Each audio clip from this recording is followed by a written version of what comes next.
Ah, New York City, where we New Yorkers enjoy our favorite cheap street food. And it's cheap now. You could go to any 99-cent place in New York City and get it. A slice of pizza. Yes. The greatest city, the greatest food is pizza. Number one. Anyway, there's a place that I've been going at down in Manhattan. I won't say the location, but if you live in New York City, maybe you heard the reports of it. There's a pizza place that sell pizza for 99 cents. Even the beef patties. Oh yeah, beef patties with mozzarella cheese. Can't go wrong with that. But there's always the good old fashioned slice. I like to get my slice of pizza with extra cheese. And the place is run by Tony. Tony DiGialia was his name. Tony DiGialia, man, that's a good friend of the neighborhood. And he decided to open a pizza place. This pizza place get the longest line, and you'd be wondering why. There's so many 99-cent pizza places, even the one around the block from Tony. But this pizza tastes so good. The sauce, the cheese, the crust is always on point. Yum, yum, yum, we eat. Yum, yum, yum, we eat.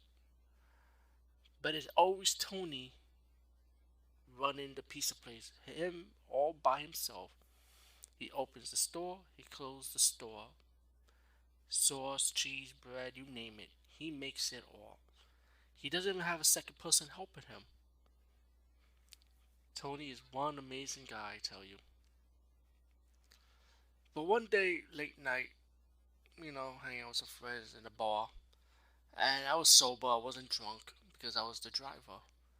I always noticed Tony late night inviting the homeless people inside his restaurant. I guess he's giving them free pizza.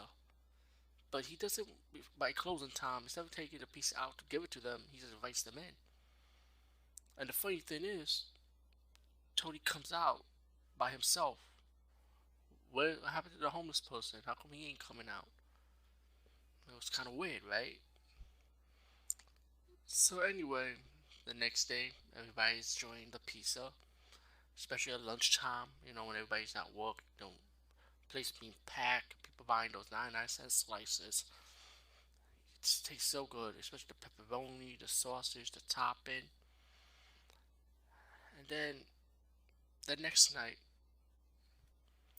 we're working late, doing a lot of overtime. I see Tony inviting another homeless person in. In the same scenario, the person never comes out. Then one day, I told me and my friends about it, and I said, let's check what's going on. Let's see what's inside. So we kind of kind of broke in. Out of curiosity, it was kind of weird. Tony never have cameras in his piece of place, so he's easy to go in and see what's going on. I know it's wrong, but we was curious. I know when Tony be cooking the pizza, he always gets the sauce down the basement. It's a little chute basement like.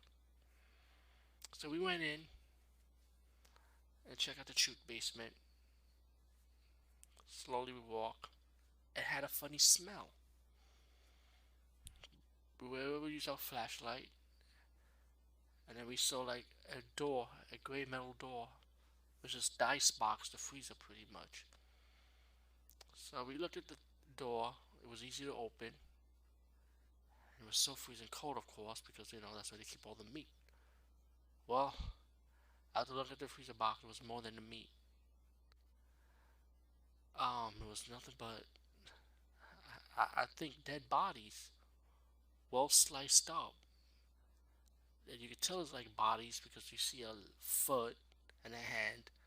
And I said to myself, this has to be a joke. Tony is killing homeless people for his pizza toppings, and you see bags of blood when you keep walking behind the freezer, and it says pizza sauce on it. I was like, there's no way in hell. This is impossible. So I'm trying to run upstairs, ready to get out, with my friend. But then I didn't find my friend. Like, where is he at? Did he bailed on me? And then I slipped on a wet floor and saw my friend's dead body. And then on top of me was Tony DiGialia, ready to stab me.